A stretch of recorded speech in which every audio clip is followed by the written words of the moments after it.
Hello, hello, everyone. Thank you so much for joining us on this Thursday night. And tonight we're going to be talking about the future of dating. I feel so excited and privileged to be here with two of my colleagues, two of my friends. And we're coming to you from different parts of the world. So I want to make sure that we all have an opportunity to introduce ourselves. But thank you so much for taking this moment. If you are dating, if you're in a relationship, please share this video because we want to make sure that this message spreads across to everyone because we feel that this is a message that needs to be heard by everyone that is in love or looking for love. So let me go ahead and start by talking to Thomas. Thomas, thanks for coming. Hey. Thanks for having me, guys. Woo-hoo. Where are you coming from? Right now, I am in Santa Monica, and that is temporary because I'm moving to Carlsbad next week. Oh, one of my favorite cities. Yeah. Oh, how nice. Well, take a moment and tell everyone who's watching what it is that you do.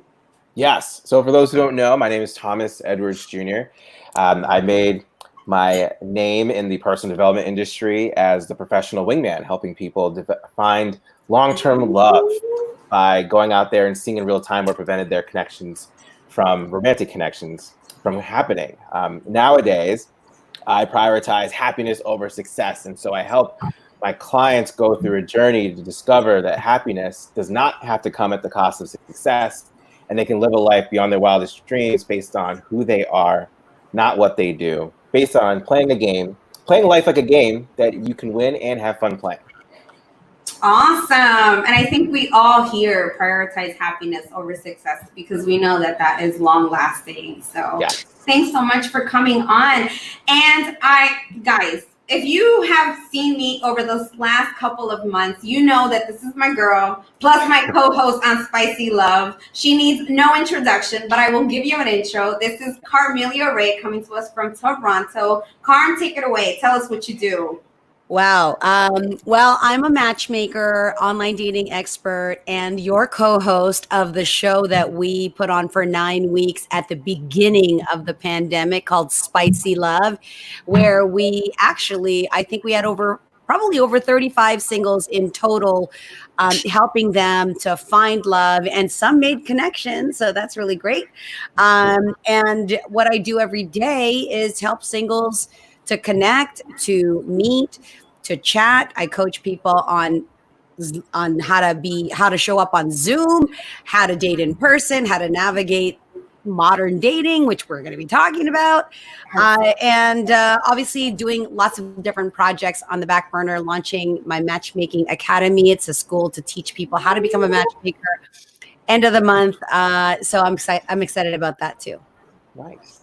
Yeah. That is awesome. Well, guys, for all of you joining, I just want to tell you thank you and welcome to here. Tonight's conversation is really about the future of dating, and I'm just talking here, but these other colleagues of mine and friends of mine are really going to bring in a perspective, and we all feel when we came together to bring this project together that there was a conversation that needed to happen with everything that's going on in the world. It's time for us to really talk about how this is going to affect the future of finding love and dating. And even if you're in a relationship, the truth of it is that it does affect you too. It doesn't matter if you're just a single. So before we get started, one thing that we want to do is we want to just take a moment of silence, take one moment and just have a moment of silence for all of the individuals who have suffered, have lost, and just take this moment for whatever you needed and just to center yourself, because the conversation that we're about to have is not for that of who has an easy stomach, right? You kind of have to have a little bit of thick skin, because here's the deal. Hashtag, we gotta have real talk. That's the times that we live in. And so we wanna be able to bring that conversation as thought leaders and experts to the industry. So we're just gonna take one moment and have a moment of silence and, remember, take a moment to pray, whatever works for you.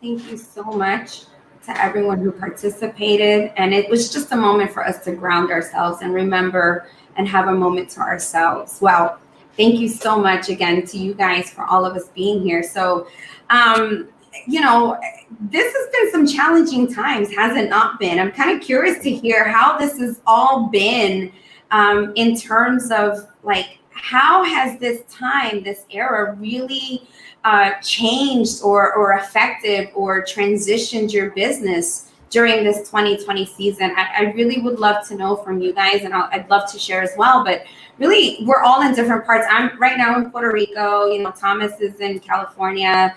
Carmelia is out in Toronto. So although we're all in this together, I imagine that we've all had different experiences. And please share with us, how has, if anything, has this time changed your business during this 2020 season? I'll start by saying that the pandemic has caused a shift in attitudes in different areas of life, to include dating and relationships. And of course, as a matchmaker connecting people, I've had to completely pivot in the very beginning how we've done that. So it's also been a period of resilience and innovation in this space. Wow. Thomas, how about you doing all that transformational work? Yeah, you know, it's been amazing. You know, what I've noticed is when you don't have much to do and you're out, your routine's completely taken away from you, you don't have much of a choice but to start looking inside to really see what's going on with you. And if you're not really discovering, if you're not happy, to seek change. And so I'm seeing a lot of people realizing that while this is terrible and has impacted so many people, this is, like Carmelia said, a time of opportunity, a time of innovation, and for so many people, a time of rebirth, to really come back, quote unquote, to a place where they truly wanted to be. They now have the time. They may even have the resources and the ability, and now they just need the guidance. You know, so from my perspective, I've been seeing a lot of people taking advantage of that opportunity to receive that support that they know they need to get to that next level. I will say, you know, it's interesting. I've noticed, kind of very similar to you guys, people have really taken a step back to really think of what's important, reprioritize their life, reevaluate everything that's around them. And for me, it's changed my business in the sense of how it is that I approach people for love, you know, how it is that I approach people when we talk about love. And we're going to get into this. You know, a lot of people say, is this the right time to date? Should I stop? Should I put my life on hold? Should I focus on me? Can I do both? And I feel like this is just one of those things where, you know what, I think you have to do what's right for you, you know? Absolutely. Yeah. So I want to ask the next question. What are the sentiments that you're noticing in your overall city, with your clients and your friends? Yeah.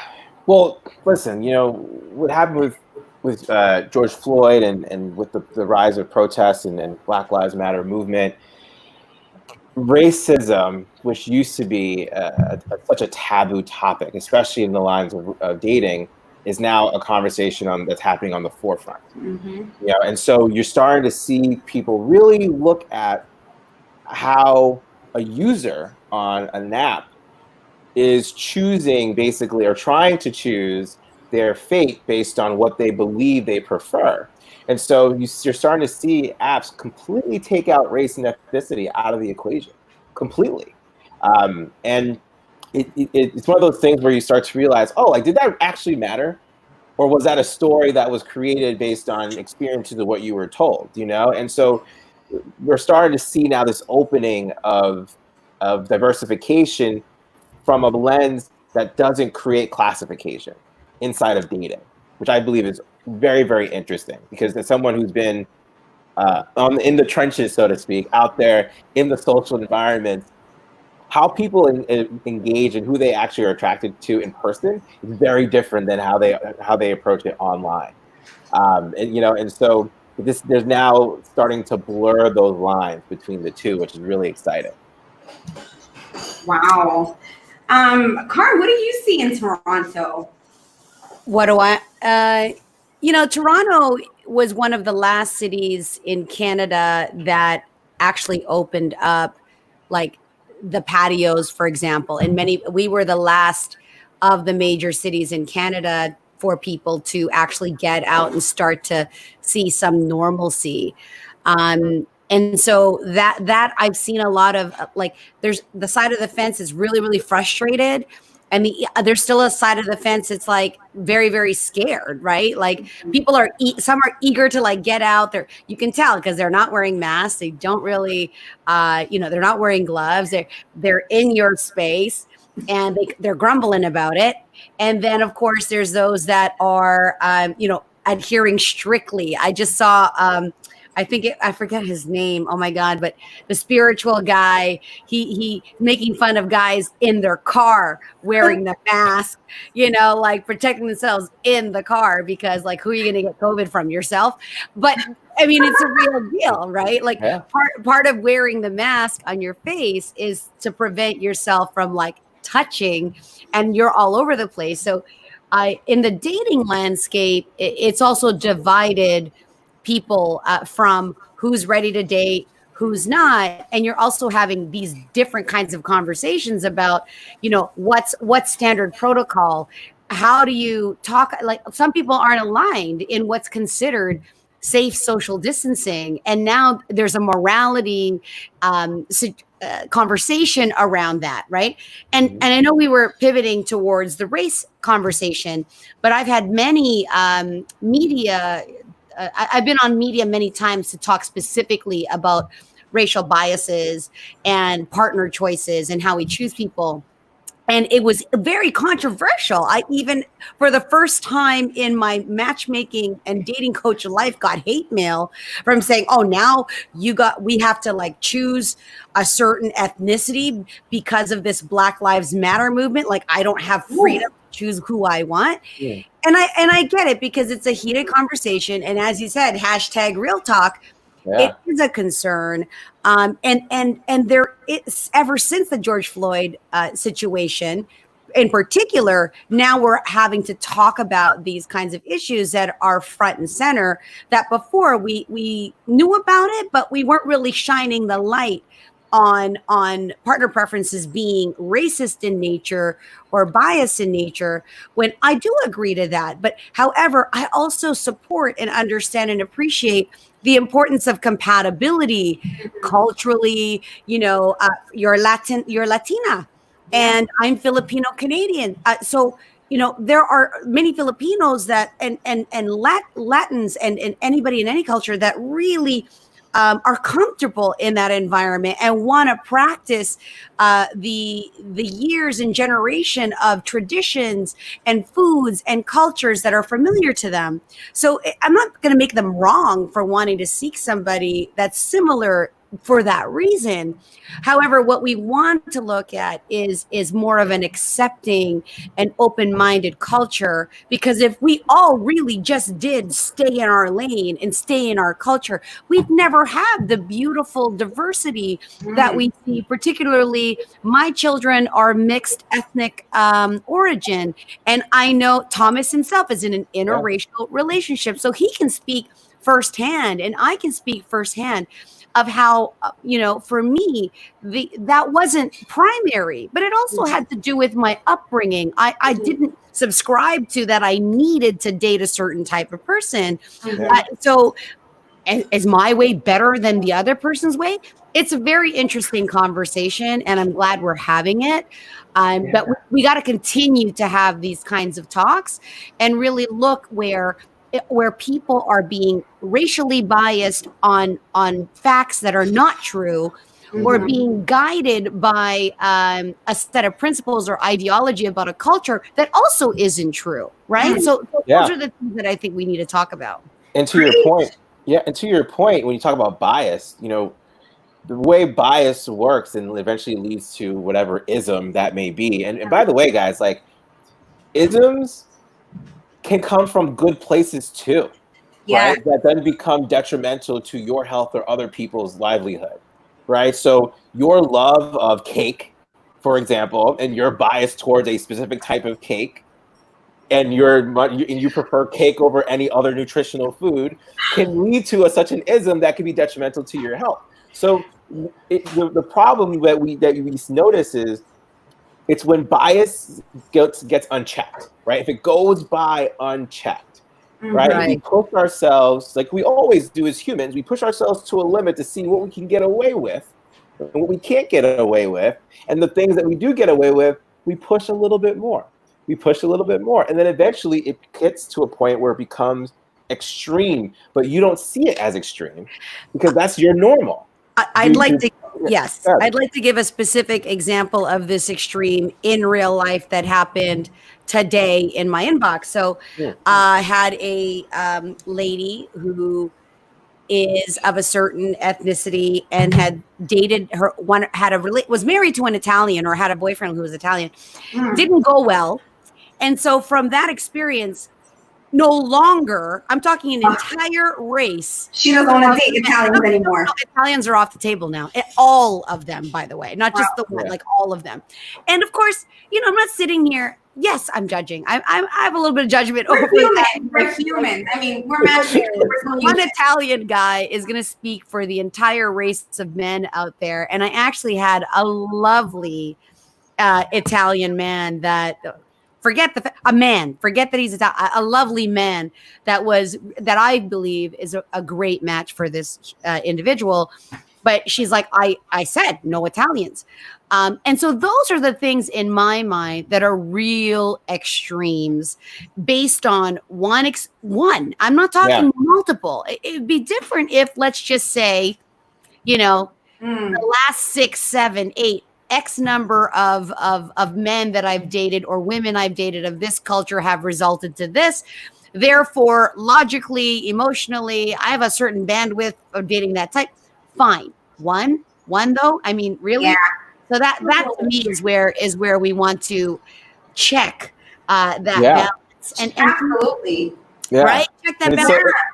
And even test it. Like, go out with the other Italian guy and see if he's remotely close to the other guy that you dated. I would probably argue that they have nothing in common, like really. I agree. For it's interesting because all of us are in metropolitan cities, right? So we are all in different melting pots. For me, I can say being in Miami and then now being here in Puerto Rico, I think what I've noticed in the whole city is like I've heard the conversation of, since the Black Lives Matter movement, should we call them Black? Should we call them African American?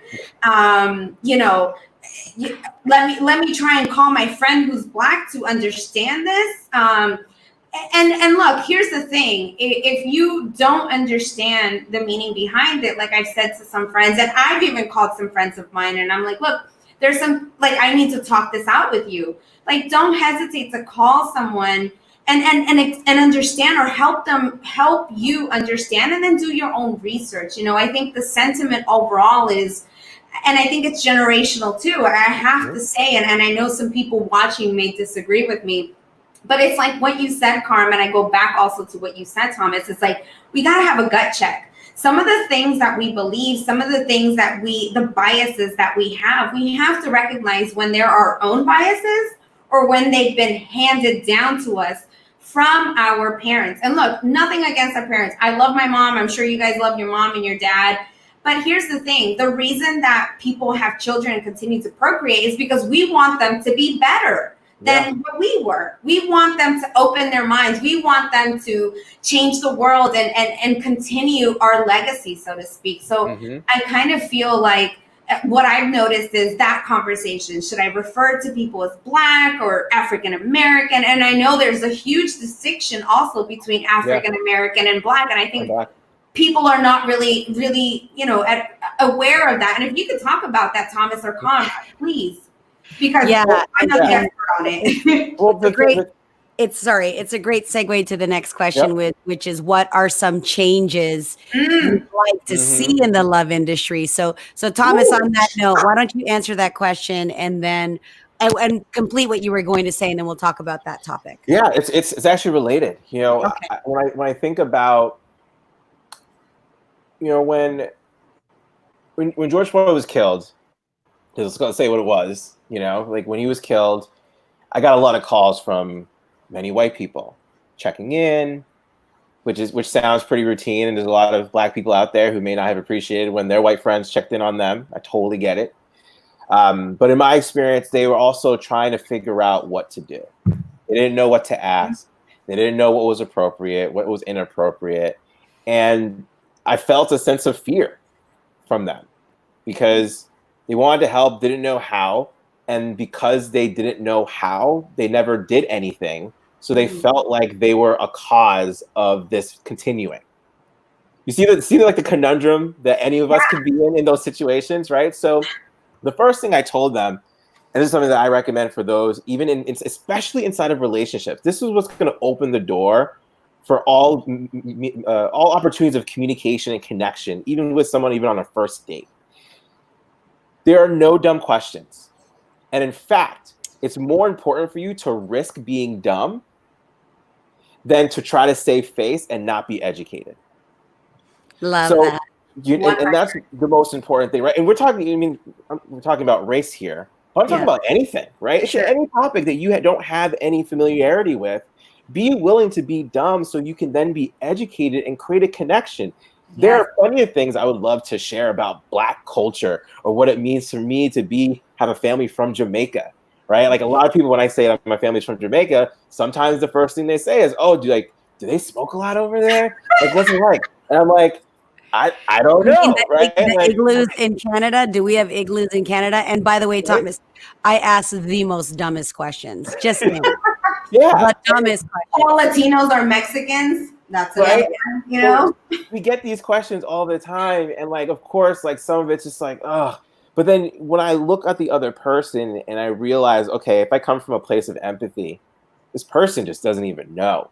Yeah. They may not even realize what they're saying could come off as very insensitive, right? And listen, the three of us, we have thick skin. So how we respond to something like that is a lot different than someone who doesn't or might be heavily triggered, right? Yep. And so being present to say, you know what, I'm going to call you out, but in a way that educates you. Yes. Because I get what you're trying to do, but that's not how we're going to connect, right? I'm going to set that boundary right now, set the space for us to be able to do that, but in a way that doesn't make you feel ashamed of yourself. Right. Right? I still love it. They're seeking knowledge. They're just trying to understand. Exactly. And so I see people's willingness, right, to have these conversations, to no longer have these, well, we can't talk about certain things on a first date. That needs to go out the window now, right? You should be able to talk about things in a way like an adult. Especially with yeah, right? And so I'll pause there, but I want to hear Connor's perspective as well. Oh my gosh, there's so many things I'd love to change in the love industry. And I think that has to do too with the singles themselves and the limitations and barriers that they put towards the partner that they seek. And certainly as a matchmaker, life would be so much easier if you just said yes to everybody that I want you to meet. Just say yes, right? Right. However, even from the point of attraction, the biggest takeaway I've gotten from the race conversation and the partner preferences in who one considers to be attractive, and it was through deeper research and also listening to a very high level Black activist female who also represents Black culture and Black history, that shared with me, part of that attraction is learned. If you are from the belief or taught that a certain culture is, she called it uglified or dismissed or considered in certain classes, as in certain parts of the world, you've got different cultural classes from royalty to poverty. If you were taught that a certain race or a certain feature or look is ugly, be it kinky hair or the white skin, because even a lot of my Black friends and influencers are now saying as children, they always thought they were ugly, or they considered themselves to be ugly because what was glorified and what was on the print magazines were the skinny white ladies that were walking the runways. Now we've got body positivity, and we're talking about body confidence. Just because you look like a normal woman with curves and cellulite and a tummy, like that, we're supposed to like now admire that and appreciate that body over the body that we've been bred and taught to consider as attractive. So when someone says, I can't help who I'm attracted to, that in itself, you think about why it is that you have formed that attraction. Was it learned? Did you grow up in a predominantly Black or predominantly white? And it happens on both sides. I know Black people that are attracted to only Black people. I know Asian men and women that will only date Asian men and women, and they do not consider other features to be attractive. And if I can, Latinas as an example, typically curvy girls, right? Yeah. Like very curvy. Man, I want a booty like a Latina. That's what And yet for some, like that booty is too big. And it's like, I don't want a big booty. I want like a real thin, catwalk type of body type. So I remember when booties weren't in. I remember booties were not in, right? I remember. Well, neither. I was made fun of for my full lips. People would call me they'd call me piggy. They would they would make the pig noise, and they literally would make fun of my face because I had such full lips. And now it's like, I know you hating, but all right. I know you really want these lips, right? Yeah, right. Like now, and we go through these trends of where certain looks and images are preferred. That's the other thing that I want to question to singles, because if you instantly look at a photo and the first thing you are identifying with is that you're not physically attracted, it still stings a little bit to me, because I was the felt as a younger person, racism, as well as not feeling. Anytime you've ever been the ugly duckling, or you feel as if you were that ugly duckling and you're the last to get picked, whether it was because of sports or you didn't look a certain way, your height, whatever height. I was always the shortest, most different, front of the line, like geeky person. And so when I send a profile and a photo and the first thing is I'm just not attracted, I get it. It's not like I'm not sensitive to that or appreciate that chemistry and attraction is important. But to give somebody 5 minutes of your time, like a phone call, an opportunity to have a conversation, I think that there's so much respect, and people deserve that on a basic human level, deserve that, and to not judge so quickly about looks when really on that checklist. I'm speaking from a matchmaker's perspective. Because attraction can grow. Attraction is based so much more than what we're seeing. Absolutely. Right? Yeah. And here's what's amazing about that's what I want to change. I really want to change our perception of beauty in overall. There's two things I want to speak to that real quick, because they're so important. One is the programming, right? Like, what's the programming that you've either adopted or were taught? Right? Like when you see someone, like you said, and are immediately thinking, oh, am I attracted to this person or not from a physical standpoint? What's the programming that dictated that? It wasn't yours. Is, I don't want to waste anybody's time. Like, oh, you think it's a waste of time?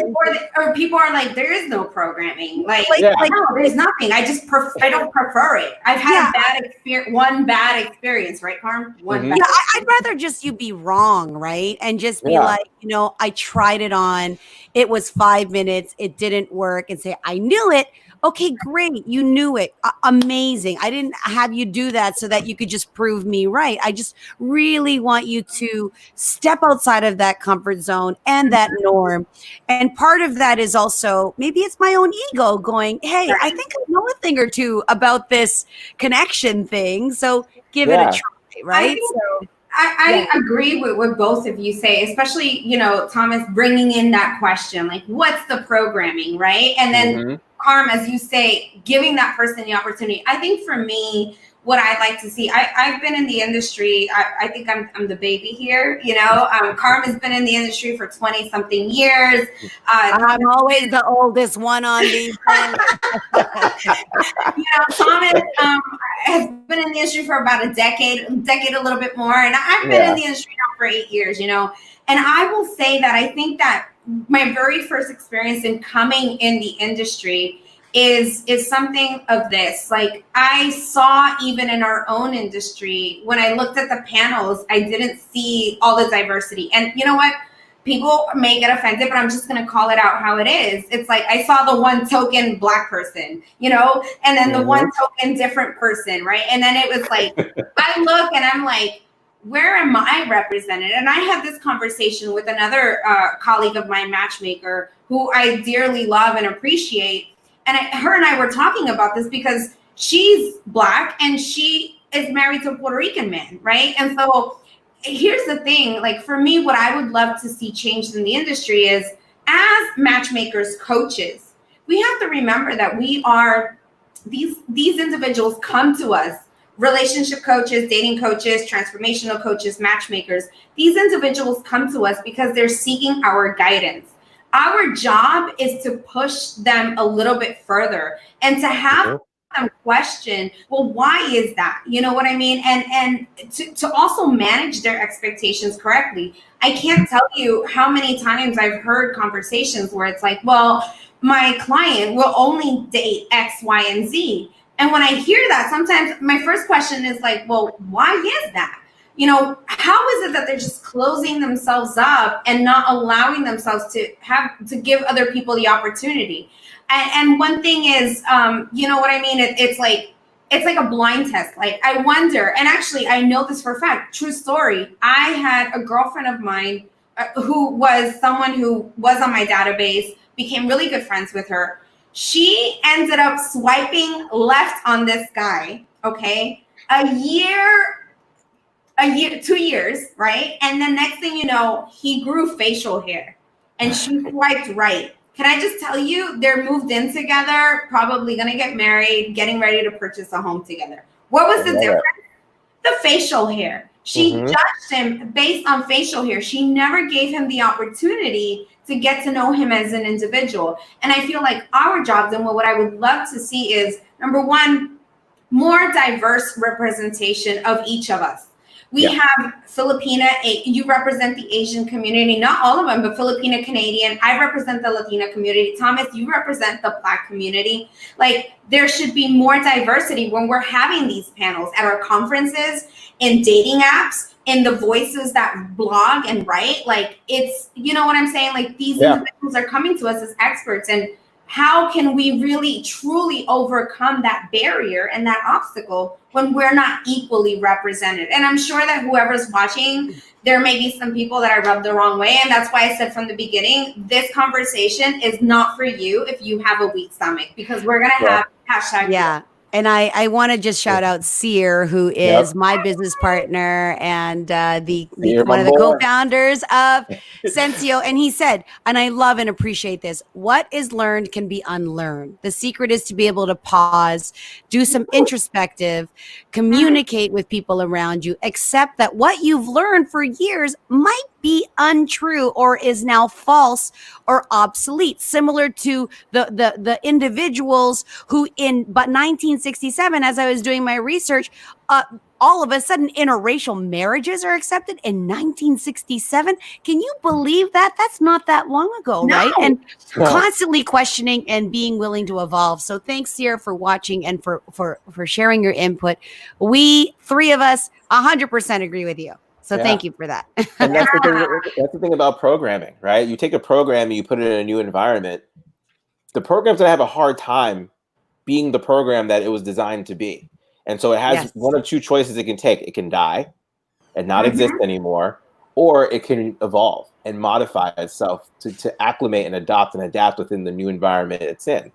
But that time still has to take place, right? And so, and what I'm noticing also, if I were to ask like what I would love to see changed, two things: education about what actually makes dating broken, So what I mean by that is like COVID hit, and all of a sudden people were freaking out about their inability to be in a relationship, right? And we'll talk about like the opposite of that too as we get into like turbo relationships and corona cuffing. But like there's the side of like, oh, I can't meet with them in person, so I'm just gonna put dating on hold. I'm just gonna put relationships on hold. And it's like, no, just because one part of the process of what you are normally used to in finding a relationship is no longer existent doesn't make the entire process broken, right? You have to be able to adopt and adapt, which is where apps had started to incorporate some level of video chat, virtual dating. Oh, perfect segue. Perfect segue. Like that, right? And then yes. The second thing I'd like to see is speaking about diversity within the apps. Like we talk about diversity and inclusion, right, in corporate America and like in terms of the employees and things like that. But taking that deeper and a deeper level into the apps, like having sections dedicated for, as opposed to getting rid of it, you can even go the complete opposite end of the spectrum. Having sections that are dedicated within the apps for certain cultures and ethnicities for those who desire that, and be able to really go in, like not make it just a filter, make it an entire space or an experience within the apps that allow people to really get to know or go after that particular type if they want to get to know that. It might be a little counterintuitive into like what we're talking about, but I think it'll create more desirability within the races and ethnicities that are not seen as desirable. And I think that for us, that could be helpful. I would say, just to play devil's advocate, I would say that someone would say, well, that's why there's apps like, Black People Meet and Christian Mingle and things like that. What would you say to someone who, I'm playing devil's advocate to say, well, it exists. You know what I mean? Like, we call those niche dating sites, right? That are specifically for people of color or religion or interest based, whatever it is. What would you say to that? Well, I mean, when you think about it, like when you put up those type of the niche sites, obviously, what niche sites also do is it keeps out people who may not have any interest or any desire to be in there to that level, right? Or they want to dive into Black People Meet or a site that's just for gamers, like gamer dating, right? Where it's like nerds only, right? Like you start to put like a different type of segregation inside of that experience, right? But like if you're in a more holistic space and it's like, oh, like here's this table inside of this big cafeteria that you can kind of go in and check out and see what you like and communicate and then jump out, and it makes it a little bit. I like that concept of niche within the bigger community, because you're not going out of the app to have a taste, or that's a great idea. I think that's great. That's a great idea too. Yeah, it just doesn't make it. Yeah, it doesn't make it as harsh, right? It allows someone who like might be interested but doesn't want to like have to go full on commitment to this level because they're not even sure yet. They get to dip into the pool without feeling like they need to leave the space that they're in, it creates inclusive community. If you really, I mean, we're talking about the inclusivity and we're talking about racism and all this other stuff. It's like, why separate it? Why not bring it in? Bring it home. You know what I'm saying? That being said, on the taste test, so to speak, let's be honest, virtual dating is in. And if you want to, get a taste for what a person's like, this is the medium, and this is a sneak peek of what it could be like for someone in real life. It's forcing serial daters to, go into hibernation, opening the path for serious singles who are looking for love to be a lot more open and push past the small talk and the profile pic. It's no longer an easy, left or right swipe. It is now a real date. I mean, I treat the virtual date like this is a real conversation. We're not having a pretend conversation. We are really in our homes, in our spaces, talking about real talk and real things. So this is the new normal now. In your opinion, guys, what are some of the topics that have now have a green light to be talked about that weren't in the first few dates considered appropriate? Ooh. If you don't mind, Thomas, I'm gonna start with this one. I think, with everything that's kind of happened, I would say that being able to, first and foremost, whether you believe it's a pandemic or not, whether you believe in masks or not, the truth is that there is a health concern, right?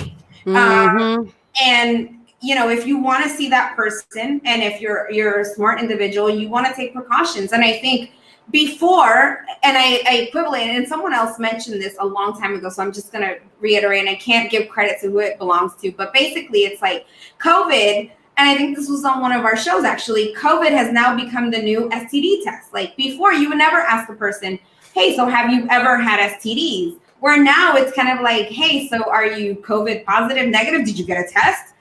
And that conversation, that health conversation, even just asking that opens the door to sexual and partner history. And I'm not saying that it's a green light to kind of dig in and be all nosy, because there's also you kind of have to know where that boundary lies. But it does open the door in the conversation to learn more about your partner and their health history. How do they take care of themselves? And I think secondly, it also opens the door for the financial conversation, because now we're having virtual dates. We're not really. Are you working or not working? Which one? Right. Yeah. Are you getting that unemployment check though? Are you in survival mode? What mode are you in? Yeah. I got in Canada, we call it CERB, right? It's you got the CERB or don't got the CERB. Which one is it? Did you get that stimulus? Yeah, the stimulus. No, I need a little stimulus in my dating life and in bed. True, but I'm saying it like really opens the door for that money conversation, which is something that technically you don't really ask, and you kind of find out after a couple of weeks of dating based on their behavior. And I think now people are more comfortable to be like, are you uncertain? Are you living off that stimulus? You're an entrepreneur. You got your life together? Like, what's going on? Like, can we go out on a date once this is all over? And I think it's opened the door for that. And again, anything that you open the door to, it's also be respectful. You can always ask the questions. It's always about how you deliver it. Yeah. It's so true. I think because we're literally in a pandemic, and for many people, actual life and death, like actual, and I have an elderly parent. My father passed away earlier this year, like right in January, and kind of a blessing in disguise, because I wouldn't have wanted, especially the people who were sick and did have to deal with weddings and funerals and childbirth, where they couldn't even have a support person. Like now, like if you're not talking about serious subject matters on the first date, like what are you talking about? Because you literally have to have that thick skin. Yeah. Also understand definitely how to navigate conversations. Know when you pivot, because it might not be comfortable for everyone, just because you're okay with it. Just in the same way that, you're managing your comfort level and what you consider safe social distancing, and somebody else has a completely different viewpoint. I think practicing empathy and kindness and common sense is really important now when you're having conversation. But so true that anything kind of goes in conversation right now. Is you're not going to have sex anyway, not for a while, if you're being practiced. Like kissing is like third base, like right now, isn't it? Isn't it? I mean, it's risky. It's risky. Kissing Get the is mask risky. on, maybe. Are you going to touch my bare skin with your finger? Like, oh my God. What do you think? I mean, from a guy's perspective, what do you think now is the green light for guys? Because we're talking also from women's perspective. So I'm curious to hear, like, what do you think from a guy's perspective now gives men the green light to like ask and be forward about? I feel like guys have an incredible opportunity to really put less pressure on themselves going into these dates. Chances are, like, you're going to be at home. I doubt the guys are really dressing up, like you get to actually show. It's like cribs, right? You get to show what like your life is like in a way, and that level of comfort during this time is huge. Where my philosophy is, you're not going on these dates to escape real life. You're going on these dates to find a partner for this life, right? And so having these conversations that once you were like, oh, maybe I'll wait until the third or fourth date, you can have, whether it's about hygiene and like COVID or lifestyle practices, like your career, your employment, also like spiritually, right? Like what's been coming up for you in all this time and space that you have to yourself, like being able to have those conversations and being willing to share those things as well. These aren't necessarily things that like you're going to be having on the first date over cocktails, right? Like this is something that you probably would be having over dinner, something a little bit more intimate. Well, you get to have those conversations now because they're actually on the forefront. I think guys are getting a massive break on their wallet. Let me just say that real straight. Yes. Like you guys are massive, but you can still Uber Eats and do some things, but like yes, it's a massive, like to each their own, everybody buying their own drinks and everything. So my goodness, you guys got a break. I invite guys to be as creative as possible to make those things happen, right? Especially with the Uber Eats, the syncing up like Netflix and Hulu and I forget the other. They're doing like parties, watch parties, parties, like setting up and do things like that.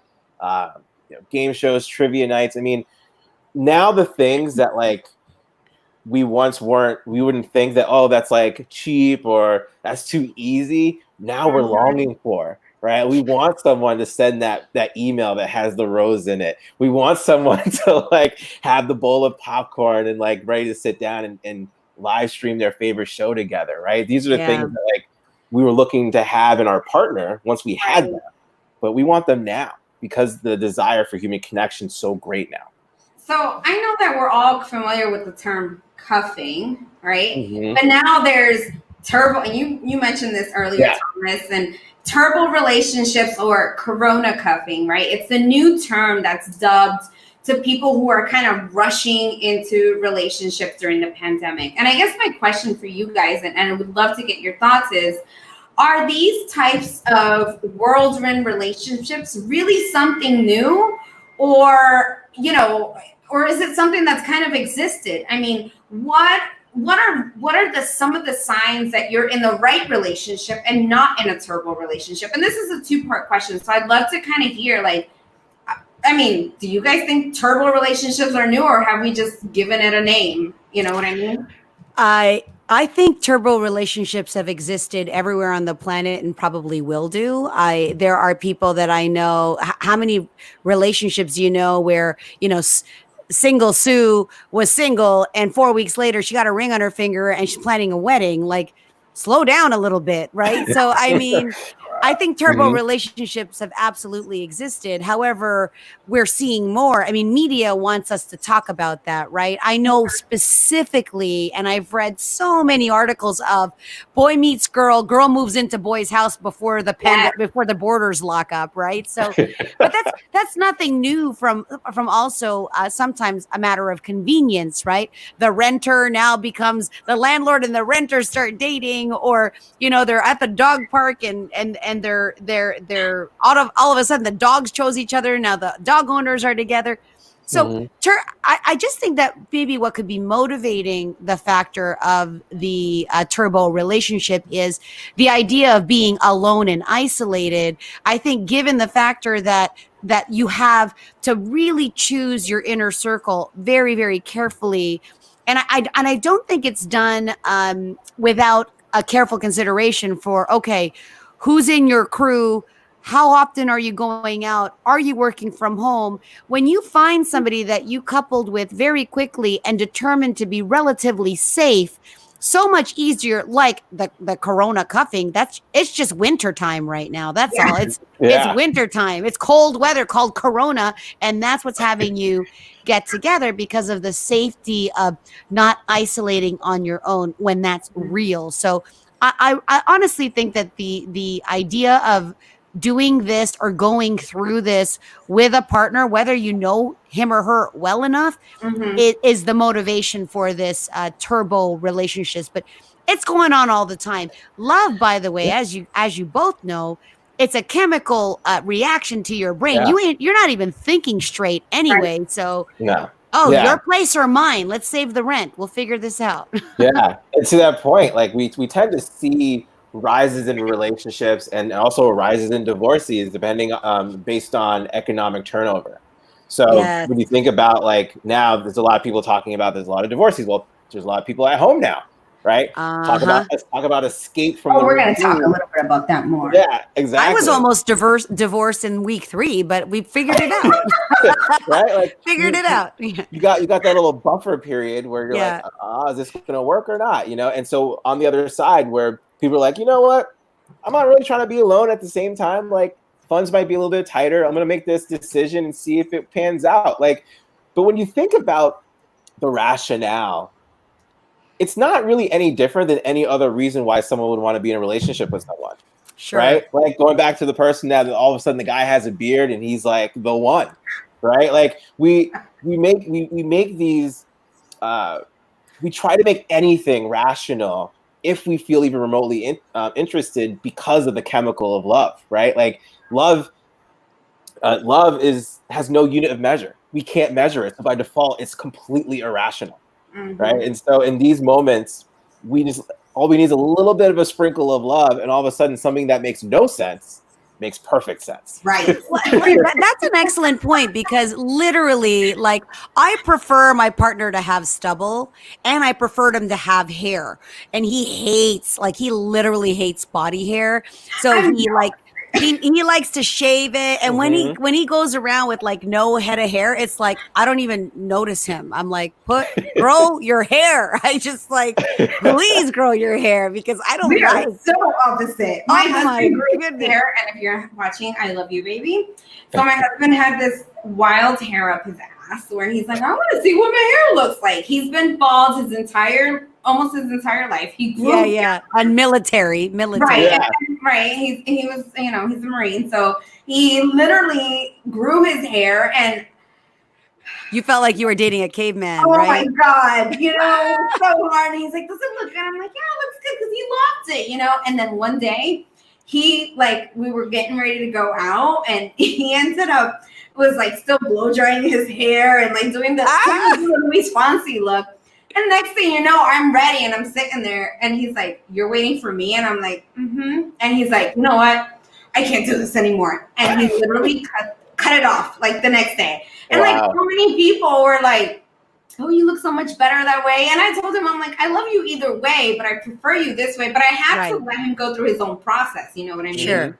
I think, speaking to the question, like the signs of that you're in the right relationship, Carm and Thomas, you both touched on it, but Carm, you said something really interesting. It's not that turbo relationships are new. It's just that we're more aware of them now because of the situation and the landscape that we're in. And really it goes back to what's the right relationship for you? Does it work for you? Have you guys had the conversations that you need to have to make sure to make that next move? Thomas, you talked about that. Like, are these two people on the same page? Are they aligned? Which, on that note, my next question or follow-on question to both of you would be is, what are some of the red flags that you're in a turbo relationship, right? What are some of those red flags that we should tell people to be aware of? Because I'm sure there's people watching who are kind of like, wait, I was in a turbo relationship. Was it Corona? Did I really? And hey, we're not trying to put doubt, but instead we're trying to educate you so that way you are a better and savvier dater. I will give one that comes straight off my head is when you don't even know like what he does for work. You don't even know like what his mother's name is. Like turbo relations, like, does he have sisters or like you just don't know the details of the person's life or things that you would know when you spent time figuring things out. And also turbo relationship is when you start to uncover, you can really tell you've been in one when things that you used to think were cute and now there's mannerisms or things that are coming up and they're wearing different things and you're like, I didn't really put a lot of thought into this relationship. I'm trying to change that. Yeah. So that's a sign is when you start to think, man, I didn't know enough about this person to realize we don't align on basic values like finances or children. I've had people have even coupled up with kids in the mix.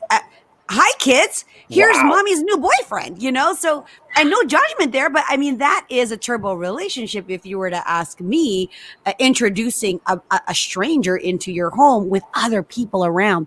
Or roommates, even roommates. Some people have complained during COVID. Okay, well, my roommate is now bringing this new person around that was never there.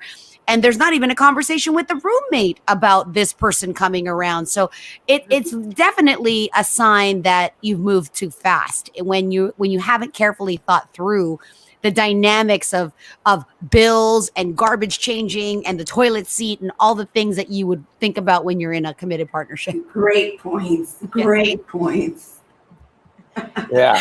I love that. Oh, we have someone who says, when you don't know his or her strange middle name, LOL. Yep. There. I don't know. Has that happened? My nickname is Milette. So if my mom calls, is Milette there? And then, no, sorry, you got the wrong number. Like, wait, that's my name. That's my name. All right. We are like, can we do the last topic of Corona divorce? Yes. All right. Because Corona divorce, it's happening throughout the world. Divorce rates are up on a global scale. What are some healthy tips for couples that are considering a divorce or breakup? Let's all give one at a time. Michelle, you go first.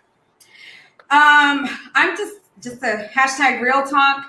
All these issues that are coming up during this time that you're in quarantine, they're simply highlighting the things that you as a couple have not really taken the opportunity to work through.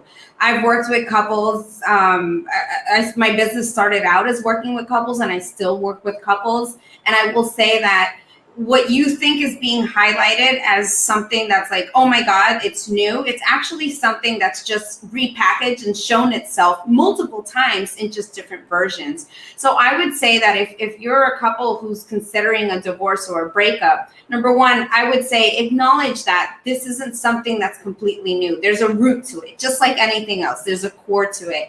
And I would say, you know what, if there is still love, if you still love this person, if you still value this person, but sometimes, let's just be honest, you can't stand that person, then seek some outside coaching, seek some outside help. Someone like myself, someone like Thomas who can help you do that transformational work, someone like Carmelia, because at the end of the day, we're talking about dating. Guess what, people? Because you're in a relationship, you don't stop dating. We just changed the word from single to coupled up, from dating to relationship, but you're still dating one another.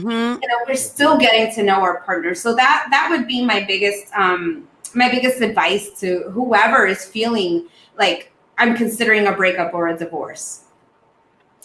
I will say that when you're thinking about a divorce or a breakup in this climate, you want to really be considerate of the fact that are these issues happening because like things have changed in your like things changed in the world, right? So maybe you're somebody that really thrives on socialization and you are, being cooped up in the house is just not your jam, right? And that's an added stress. Well, when things go back to normal, like, is that really a concern? Is that really an issue? Are you breaking up because of a circumstance, or does it just mean that you as a couple have to figure out how to fulfill this person's need for socialization? Does that mean that, once a week or twice a week or however long it takes for you to allow your partner the full space to do whatever he or she wants to do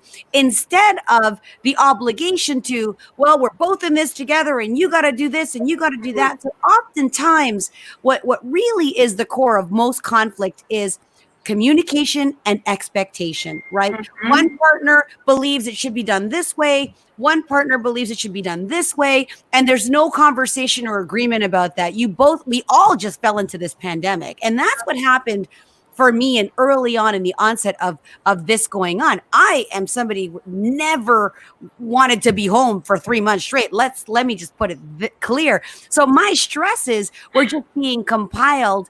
And who's the first person that is that gets your good and bad side, well, your partner does, right? Mm-hmm. So it wasn't fair of me to think, well, he should know what I'm going through. What, he's a mind reader? Men aren't mind reader, and women aren't mind readers. So to me, just really look at the situation and say, is this something that can be solved? Is this temporary? Are the stresses or impact that are happening for you something that you can resolve or fix on your own versus looking at your partner to have them solve or fix your issue? So that's what I want to say about that point. Thomas. I love it. Yeah, thank you. that's a great segue, actually. Your romantic relationship is basically the deepest mirror of yourself that exposes all of you. And so with that in mind, what are you not seeing that's being shown to you inside of this relationship? Because oftentimes, like, you hear that the common trait of, I'm not being heard, right? So what is it that you are actually not hearing or seeing that's being shown to you? And having that willingness, like Carm said, to work with yourself and then bring it into the relationship to see what happens. I as someone who's tried to go it alone, it does not work. so I don't even want to give people the option to try to figure it out on their own. You're always better when you have support with you as a couple or as an individual. So seek that support. If you don't feel like you're being heard inside of the relationship, go to a place where you can be heard, but also give you some perspective and some tools to then go back into relationship and work with that and continue to see your partner as a mirror of yourself. And so what you're not getting back in return is something that you're probably not seeing that is going to allow you to really grow within the relationship, even if it doesn't actually work out. Mm-hmm. Not all relationships are designed to last forever, and that is okay. Mm-hmm. But while you're in the relationship, even towards its decline or if it's resurgence, what are you doing and where are you in this place that's going to allow you to show up as best as you possibly can and see if that can actually have an impact in the relationship? Because oftentimes it has nothing to do with your partner and everything to do with you. Ooh, I love that. So profound and so accurate, because just all the yeses to what you said. That's so amazing. Oh my God, I love this. And guys, I mean, we can keep talking about this for hours. I mean, this is what we do, this is what we love, but I want to be mindful of everyone's time. And for everyone who's watching, thank you so much for your comments, for being a part of this conversation, for just showing up, because just showing up, and even if you're just watching, I'm sure that you took a nugget from each and every one of us, or just from some person, and hey, don't hesitate to reach out to any of us. So I want to just, share with you, Thomas, how can people get a hold of you if they want to learn more about your work, the things that you do? And I know that you and your beautiful wife work together. So how is it that they can get a hold of you? Yeah, so you can go to thomasedwardsjr.com, where you can learn more about how I like to make life a game you can win and be happy about. I also do work with my beautiful wife. And you can also follow me on social media. Most handles, I'm Thomas H. Edwards Jr., with the exception of Twitter. On Twitter, I'm Thomas H. Edwards. Okay. Amazing. All right. And my amazing girlfriend too, Carmelia, she does some amazing work. For those of you who don't know, Carmelia also does chemistry. You do the chemistry. DNA, yeah. I'm a chief matchmaker at Instant Chemistry. Because I feel like that's really powerful. She's been featured on different outlets as well, where she's showing that being a testament to relationship. Well, thanks for asking. InstantChemistry.com is a relationship test. It actually has a compatibility test. So through your DNA, that shows your bio, neuro, and a psychological chemistry compatibility all in one test. So shout out to them. I'm also the chief matchmaker at Sensio, a matchmaking app, which really pairs singles one at a time, not the whole swipe situation. And very, very easy to find at Carmelia Ray and CarmeliaRay.com, and likely back on another stream at some point in the future, and for the fall when we do Spicy Love episode 2. So thank you. And you, Michelle.